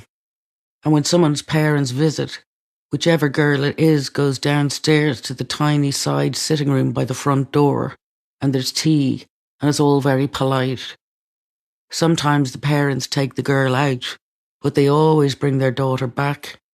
I'm always hoping they won't. I hope they'll run with their child and forget all about this sad place, but they don't. One skinny girl is really angry, but I like her, although she's extra scary, because she'll tell you to go fuck yourself and look like a wolf when she says it, with fangs and everything. She laughs at me a lot in a cruel way. I don't like that, but still there's something about her I admire. I wish I were brave enough to be as rude as her.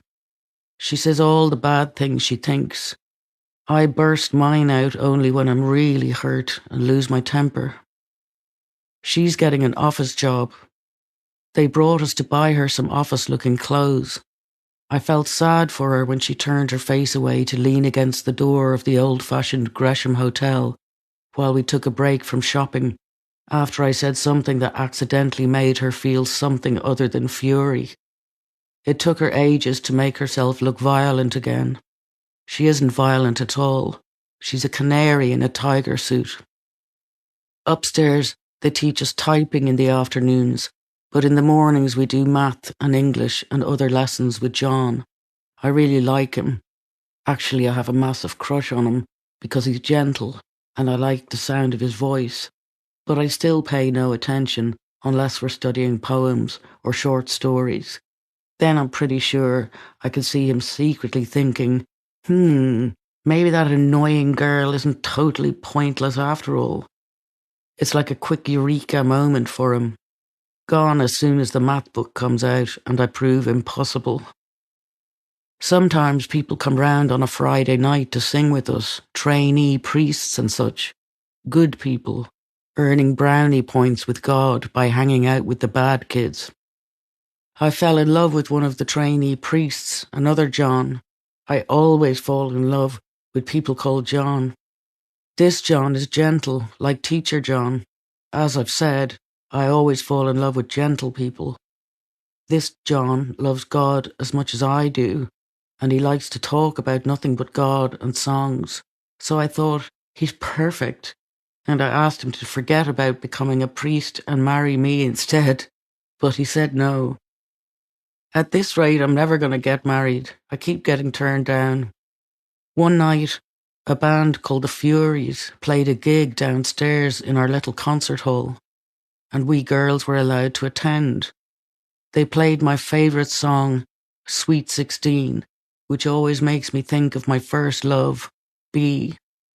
I had to leave him when I came here, him and all my other friends. But then they did an instrumental piece played on a sort of huge Irish whistle that they say Finbar Fury, the lead singer, wrote when he was 12. It was called The Lonesome Boatman. The most beautiful and haunting melody I've ever heard. Such grief to have come from a child. It was like he knew my own heart, and no one in this place had ever known my heart. I waited behind when the audience left and the band was packing up, walked up to Finbar and told him he'd made me want to be a musician. I'm friends with him now at 53 years of age, and he doesn't remember meeting me, but I will always remember meeting him.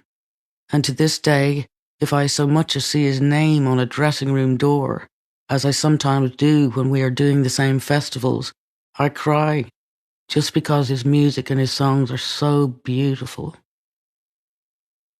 When you get to nearly 18, they start setting you up for a job.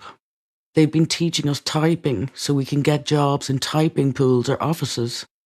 They start letting you out now and then to get you used to the world of work. You do the odd day in the office or typing pool that you're going to be working in. When the girl in the cubicle next to mine, the one who looks like a dark Audrey Hepburn, started this process, she met a boy from Glenageary, which is where I'm from. She and this boy fell in love and she got pregnant. She was very happy about it and really excited and proud. She was, of course, in trouble with the nuns. The baby was a boy, so white his skin was blue, and his hair was black as night. She fussed over him and took care of him and all his little clothes, just as she had formerly fussed over herself. She adored him. I loved holding him.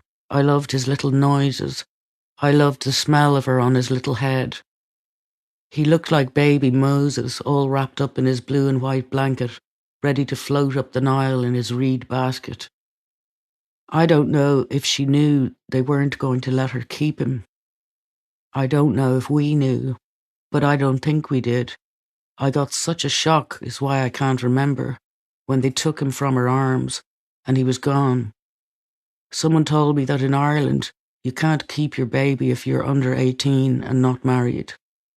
Now she's gone too, even though her body is still here. She doesn't shape her nails. She doesn't do her makeup. She doesn't dress nice anymore. She never smiles or speaks. All she does is cry her poor heart out all day. She says they didn't give him to his father, and she doesn't know who they gave him to. They just took him, and he's gone. Poor lonesome little Moses. The House of the Rising Sun, Part 3. There were maybe 4 hospital beds against each wall, with curtains drawn around them, just like a real hospital. Everything was coloured buttermilk, the linoleum, the curtains, the walls. The lights were very low and dark yellow, and seemed to shine from behind the walls so that they leaked up the back of the cubicles. Since no staffers were present, I stood waiting. expecting someone to come and say where I should sleep. I heard moaning from one of the beds. Someone was calling, "Nurse! Nurse!" After 10 minutes, no one came, so I stole a quick peek into each cubicle. Every bed had in it an ancient lady sleeping.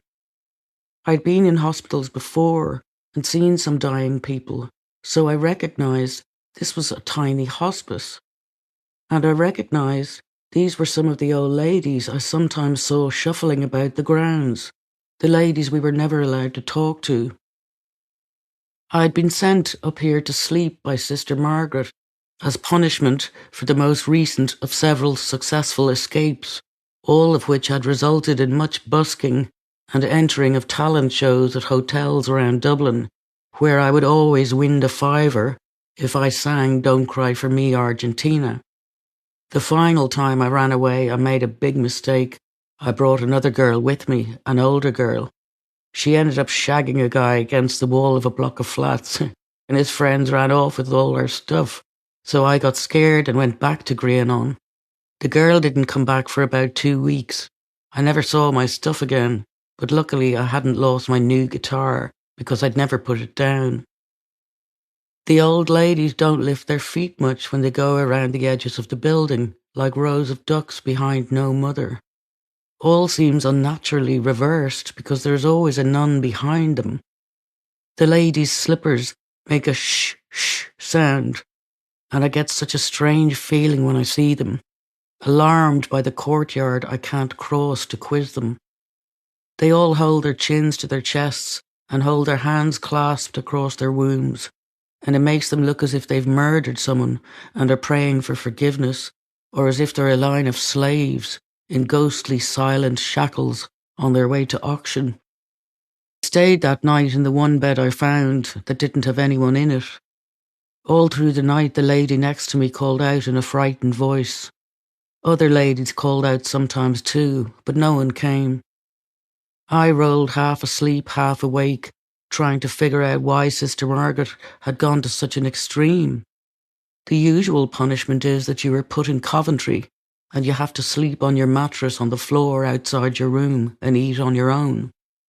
You're not nice again until after all the girls wash their clothes in the laundry before the Wednesday night meeting. It's a bit weird in the laundry. For a start, there isn't a washing machine in sight.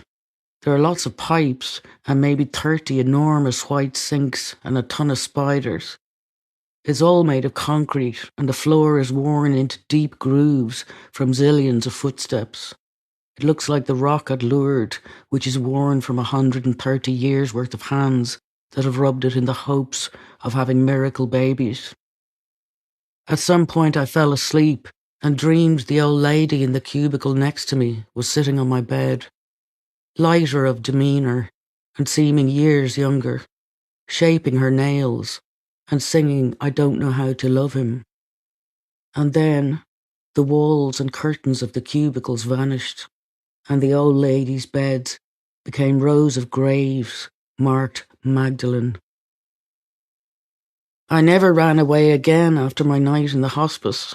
In the morning when I woke, I knew what Sister Margaret had been trying to tell me. The worst part was, I knew she wasn't being unkind. She was being a nun I'd never seen before. She deliberately hadn't told me why I was to go to a part of the building I'd never known existed, climb a flight of stairs I would never have been allowed to ascend if I'd asked to, knock on a door which I would previously not have been permitted to touch, and enter such a scene with no staff present. She let me figure it out for myself. If I didn't stop running away, I would someday be one of those old ladies. Some months after I came to Grianon, I noticed one of the senior girls was allowed to go outside to school because she was doing her leaving cert, so she was having a life. I managed to talk my father and Sister Margaret into letting me go to the school across the road to do my intercert. I wasn't entirely lying when I told them I wanted to write about the poems and the stories, and we never had enough time with John to study them. But my main objective was not to end up a nun. or a locked-up old lady, or working in a typing pool, or having to be a housewife. It was partly Sister Margaret's fault I kept running away. She shouldn't have bought me that guitar. When she brought me to the shop, I chose an acoustic steel string so I could be like my big brother Joe. As she was paying, I browsed the shelves and found a book of Bob Dylan's songs with lyrics and pictures of how to play the chords. I made her throw it in. She said she'd get a teacher to come in if I would like, and one day along came this lovely lady called Jeanette, who spoke with a very English accent and was therefore neither square nor boring. She showed me how to figure out from the pictures of the chords what my fingers were supposed to do. The first song I learned to play was To Ramona. Ramona, come closer, shut softly your watery eyes. The pangs of your sadness will pass as your senses will rise. The flowers of the city, though breath-like, get death-like at times, and there's no use in trying to deal with the dying, though I cannot explain that in lines. I stuck around for only like 2 or 3 lessons before I started running away, being the drama kid, flopping about with sore fingers, making music in parks from pictures in my book, flying over to see my mother occasionally too. I was got once for my mother's, always had to come back after like 24 hours, nowhere else to go. On the few occasions when I was not brought back, I would tramp back and lie a lot upon return if I hadn't been supposed to see my mother, or if I'd stolen stuff while AWOL, which of course I had. Or if I needed to protect someone, such as my brother's friend who let me stay the night on his office floor, and who would consequently have been slaughtered if anyone found out.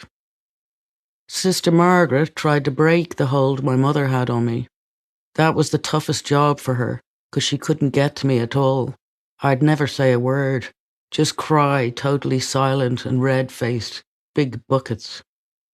After a while, she'd come round to my side of the desk and hold me like I was one of her African babies, so I could cry into her nice blue nun's blouse and snot upon it, which would make me giggle.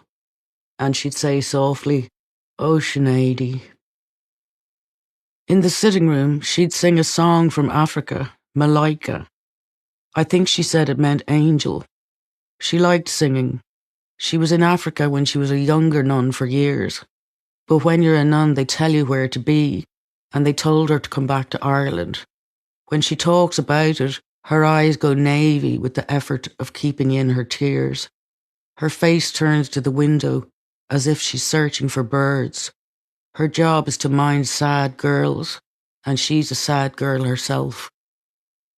I convinced her to buy me a red parka at No Romance on Georgia Street. It's a punk clothes shop. She bought it because I'm leaving. I've done my time, as the song says. I'm getting my life back. Let me rephrase that. I'm getting a life. And she bought me the parka to celebrate. It's so cool. I look like a proper punk girl now. I think she might miss me. She's a bit sniffly. I don't give a shit about anyone but myself right now, and I'm not sniffly at all. I just want out of here because I want B to see me in my parka. That's why I wanted it and made Sister Margaret get it. The worst loss was the hope of him when I came here. He has a green parka. It was warm in there with him. Only time I ever felt at home, apart from Granny's. I'm allowed to leave because I agreed to go to boarding school. That's the deal. I'm going to my father's house for the summer and then to the boarding school in Waterford. After that, I can go to my father's house every second weekend and for the school holidays. My friend says it costs £3 10 for 2 boiled eggs on the train to Waterford. You could buy a whole flippin' family of chickens for that. Grianon was full of wild kids. There wasn't one square. I learned a lot about where I was living from them and what everyone thought of us residents. Spent more time in the toilets smoking and chatting with girls equally as punk as me, which wasn't very much at all, than actually in class. Smoking was the only reason to live. for those of us who weren't enjoying living, and school was never in our lives a place of education. It was a place of refuge. I got a C in art and a D in some other stuff, and the usual E's, F's, and NG's in everything else. NG is no grade. I don't even care. There were ultimately a few good things about my time at Grianon. A sweet boy, David, and me fell in love. He was a proper punk. He had the hair and the safety pins and everything. My father said he's not allowed to sit on our furniture.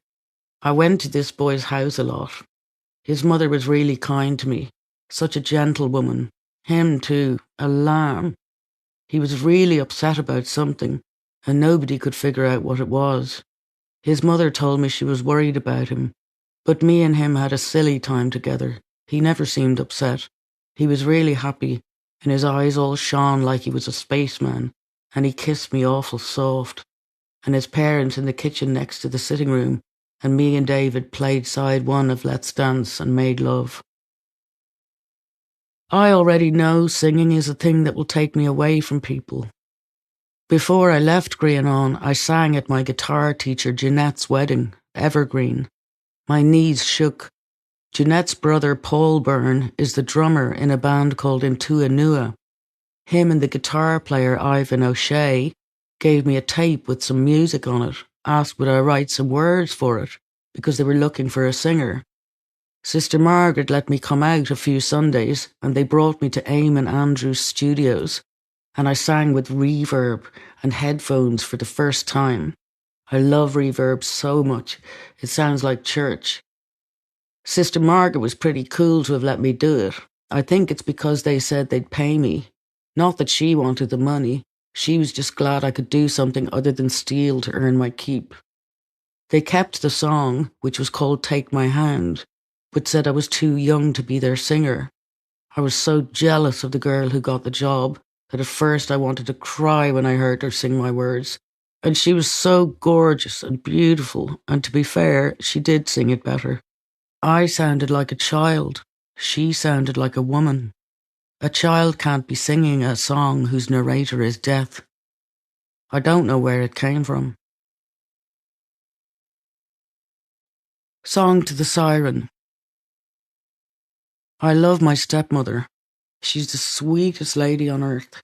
So when I say this, I mean it with kindness. The woman will never give you a lift anywhere. Secretly, I think she's wise. If she starts with one of us, 7 more will expect the same. She's Protestant. They are way more practical. They don't have the guilt. She genuinely doesn't care. No amount of big eyeing or eyelash batting or crying or foot stomping or whining will result in you getting dropped off or picked up, ever. You can sink or sodding swim. So when I saw her car coming toward me down Beechwood Avenue, with my stepsister crying in the passenger seat, I knew my mother was dead. I had just left my bedsit to walk up the road to my father's house, as was usual on a Sunday. I now share the bedsit with C, my friend, who won the Halloween fancy dress last year, although she hadn't dressed up. She's having an affair with the singer from the Fine Young Cannibals. Apparently he's fine and young and having her for breakfast, dinner and tea.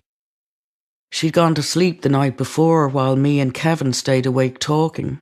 Kevin was my boyfriend, but we're kind of back to being just best friends now. He plays congas. He's lovely and kind to me. He's so good to me, in fact, there aren't words. Doesn't matter if we're going out with each other or not. We're just best friends anyway. So we sit around of a Saturday night chewing the cud, talking shite. We wandered into discussing how either of us might react if one or both our parents died. That's the other reason I knew when I saw my stepmother's car. Blew my mind that something had told us the night before, and I was only finding out now. My younger brother John had been in the car, in my mother's car, not my stepmother's. Luckily, he was not physically injured and was released from hospital into the care of my father. He's 16.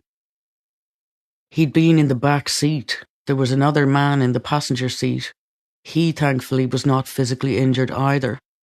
My brother had gone unconscious and woken in hospital to be told his mother was dead. By the time I got to my father's house, he was there lying in a bed, or on a sofa, I don't remember exactly. None of us had seen him for ages. He never left my mother. The rest of us did. To my mother, any of us four entering the house of my stepmother was the ultimate betrayal. My mother never considered that betraying my brother mattered a shred, but the idea of betraying her was a crucifixion to him because he needed her love so much, and he was intensely upset about being where he was now. Unfortunately, my father and my younger brother have a horrible relationship. This is my mother and my father's fault in equal measure. They used my brother badly. It led to a terrible series of events for which my brother got the blame and in which my father played the victim.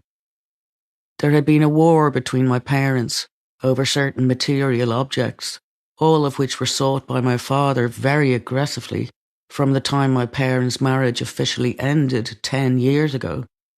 Jewellery in particular, Capodimonte figurines, portraits, various other items.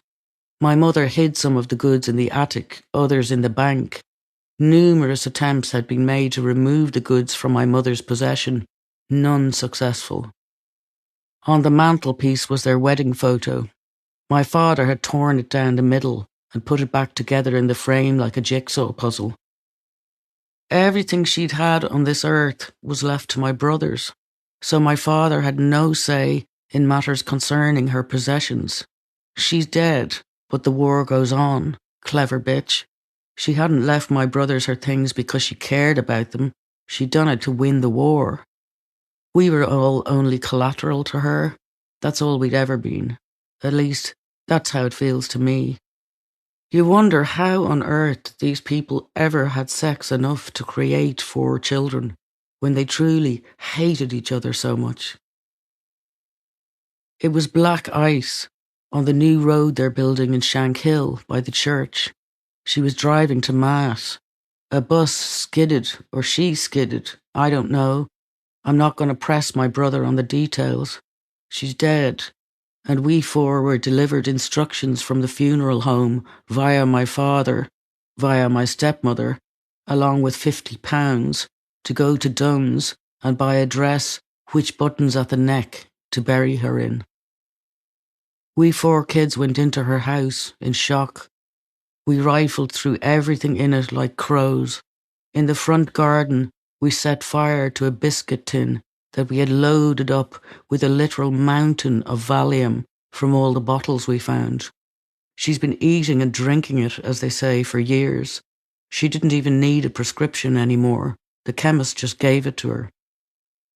I haven't got used to putting her in the past tense yet. In the Dunn's dress shop, we laugh hysterically, crying laughing. Found it stupidly funny that the sweet girl helping us didn't know we were buying a dress our mother was going to wear for eternity. The more helpful questions she asked, the more we had to hold ourselves not to pee. The poor girl must have thought we'd been released from the zoo. I guess we had. In the church, I felt really angry when all the people came to shake our hands. This was the morning before the day of the funeral. We were sitting in the front row. We'd never seen these people when she was alive. I was angry they hadn't helped us, or her. I didn't know who half of them were, and the ones I knew made me feel angrier. They had known, not the details, but they'd known, and they hadn't done a thing, but came now to shake our hands and tell us how sorry they were for our loss. I was tempted to ask which loss in particular, but I didn't want to upset my big brother Joe any more than he was already. We've more chance of actually raising our mother from the dead some Easter Sunday than ever getting back what we really lost, which is ourselves, years before now. I screamed at God in the sky last night, called him all the cruel bastards under the sun until I puked. It hurt real bad to say hateful things to him. It's not the first time I've done it. His answers are always silent. It took me a while to come to grips with that. I got annoyed in the early days. I thought the silence meant he didn't care. So I'd scream more, until I was all screamed out and could only be silent myself. I thought you were supposed to hear his voice like in all the stories. I found out the fact is he can't speak because he's crying so much himself. Who can speak when they're weeping? In the funeral home, my father cried over my mother's body, said, "I'm sorry, Mary," over and over. That made me angry too. Why sorry now and not before? Why no "I'm sorry" from either of them to the four of us? Why conduct a war and then say sorry when someone is dead?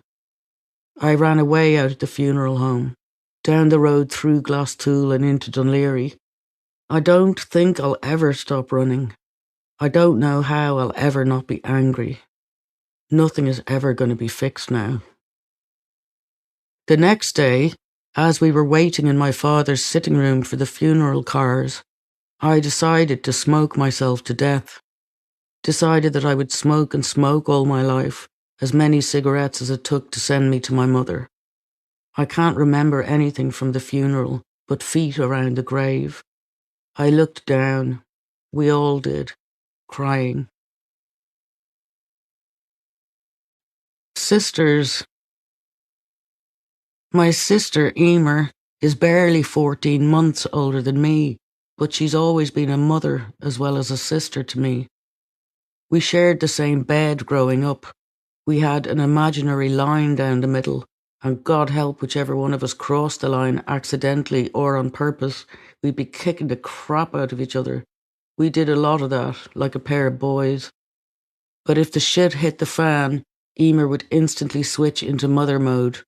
For example, one Christmas morning at my father's house, where we shared a room with 2 single beds in it, she and I had a fight, and she stomped on my chocolate Santa, so I quite rightly gave her an unmerciful kick in the butt and ran for the door, her chasing after me. Only I twisted my ankle before I escaped and fell screaming in pain. And in a millisecond, Emer was all like, "Oh my God, are you okay?" And down on the floor beside me, argument forgotten. She loves me. I don't know why, but she does.